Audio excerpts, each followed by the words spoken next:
Assalamualaikum guys. So dekat MITI hari ni, sahamonline.miti.gov.my, ada dua cerita lah. Satu, syarikat IPO, saham IPO High Mobility Berhad dibuka untuk semakan di MITI.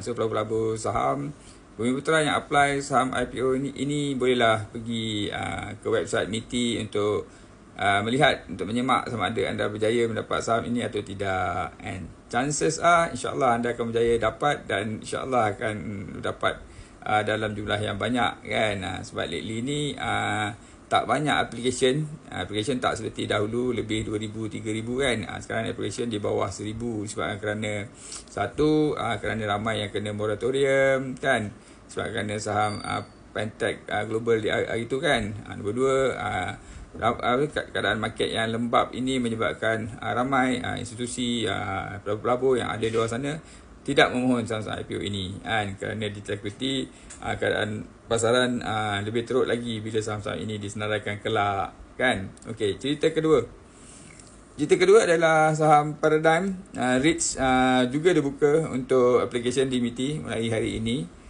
So saham REITs ni adalah saham defensif lah pasal apa? Dia dapat duit daripada rental. Dia merupakan stok yang defensif kan, itu cerita dia. Kalau anda nak apply dah boleh apply, dah buka hari ni, terpulanglah pada anda berminat atau tidak kan.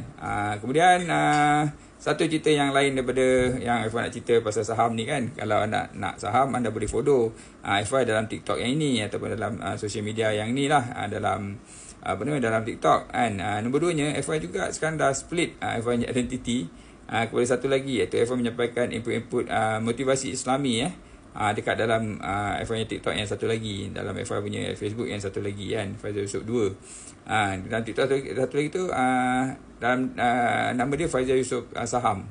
So kalau anda berminat untuk dapatkan input-input motivasi Islami yang F1 sampaikan, tolonglah F1 minta bantuan anda untuk pergi ke sana, cari Faizal Yusof Saham untuk dapatkan input-input motivasi Islami yang F1 akan terangkan semua perkara tentang kehidupan kita sebagai seorang manusia, sebagai seorang Muslim Melayu di Malaysia ini kan. Cara-cara bagaimana untuk berjaya di dunia dan di akhirat, insya-Allah.